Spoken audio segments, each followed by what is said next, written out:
Okay, I've been getting a lot of questions. I do so much stuff on arm action, short arm, long arm, all this stuff. And I actually wanted to elaborate on this dynamic of like what type of individual, what type of thrower would classify as someone that maybe would potentially think about shortening up their arm action, right? What is that? What like mechanical breakdowns would lead to someone wanting to shorten up their arm action? Because I actually, although super biased with hand path connectivity and arm action efficiency, all these like things that I talk about, I still believe that everyone is a unique thrower, right? Like everyone throws in such a way that I would say, like, if you look at pro guys, right? Like that's what I do now that I'm playing with a lot of guys, knowing what I know now. I watch a lot of guys' arm action and how it just is in sync with what their body is doing and how it's moving through space in terms of timing and positioning. And I've talked about this in the past with arm action mechanics and like the simplistic goal of everything. If you just really looked at like the simplicity of arm action mechanics and the goal that it presents is like just to position upper body, hand, arm, elbow, shoulder in such a way that could be leveraged as we release rotational energy. So in other words, like you just want to position it in the right spot to maximize the amount of rotational energy that you can utilize as your segmentation then gets released.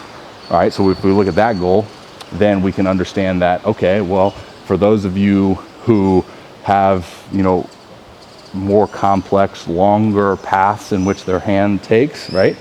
Then if you are somebody that is drastically limiting the amount of forward acceleration you can have down the slope because of your arm action, right? So I believe that the brain has a better understanding for the hand, the thing that's holding the baseball, than it does anywhere else. So it could be like, hey, if we need to get this guy somewhere here, when we anchor down with this foot, then it's gonna force you to limit the amount of acceleration and gravity you can utilize down the slope. All right. So if that's the case, we obviously want to utilize gravity. We want to utilize the slope to increase acceleration, to have more energy available for when we block with our lead leg. Then that would be somebody that is a prime candidate for like, hey, let's not shorten up. Like, don't think so much like short and constricted, but just stay connected, right? So your body can accelerate and your hand is in this general aura of energy for then when your front foot does come down to front foot strike, it's boom right here. And it's not so far disconnected that then has to independently generate energy elsewhere, or disconnected outside 90 and has to put stress on their elbow. There's a lot of factors at play for why someone might want to think about shortening up their arm action. I think acceleration piece is a huge part of that. I think looking at command as well, like command is just the ability to consistently repeat the slot, right? So if we looked at that, then if someone is having command issues, then I would say they're consistently not being able to repeat the timing of front foot, anchor point, hand, where's the release slot, inconsistent. That could be another thing that you might want to think about shortening out the path to then avoid so much space to cover with the hands. Because again, when you look at like the simplicity of arm action mechanics and how I interpret it is like you just want to put your hand in the most consistent and repeatable slot over and over and over and over and over and over and over again, right? Because that's going to then instill those motor patterns that we want for you to repeat that.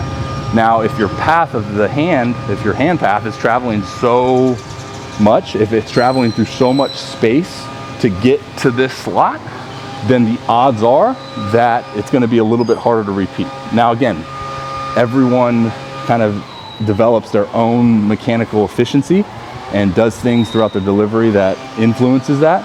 But I think when we just look at the goal from an instructor standpoint to simplify the entire approach, that's a really huge piece to understanding the hand, the arm action, and how it is influenced by the body, and then what the goal is, what the end goal is.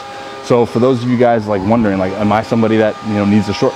Don't look at it like oh, I need to shorten up my arm path to like throw harder, you know, or like do all these things end goal wise, because it's not necessarily that, right? Like I think we walk a fine line in the industry or the space of baseball development, and we look at these like mainstream things and we just go, yep, I'm gonna do that. I'm gonna do plyo balls, and I'm gonna do running guns, and I'm gonna do long toss and all these things, you know, as a one size fits all approach. And it's not that.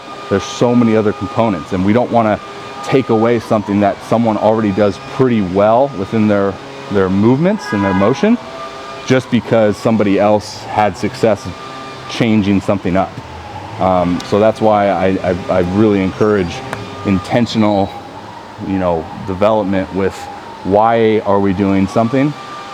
And I'm all for like trial and error, and like, who knows, see if it works, throw it up against the wall, see if it sticks. I'm all for that, but just have a pretty good understanding of why you're potentially going to make a drastic change within the way that you throw a baseball. So for those of you guys with questions on, you know, short arm, why would I shorten up my arm action? It could better help with your consistency and your release slot. It can better, you know, get you on time if you're trying to accelerate more. But I will say that, you know, if you're somebody that is early with like the trunk, then this shortening up path, like looking specifically at the hand and the arm action and shortening that up, that might even just amplify the problem, which is something that we obviously don't want. So there's so many other, you know, individual pieces to this that I could go on and on about, but I just wanted to kind of talk about the main ones. But if you do want to work with me in terms of like doing a mechanical eval, mechanical analysis, I would encourage you to do that, because then we can take the guesswork out of the equation. therobbyroshow.com/analysis. Let's work together to determine, you know, if you're somebody that needs to do that or not. But that's what I got for you guys. Hopefully you can take something from it, and we'll talk to you next time. See ya.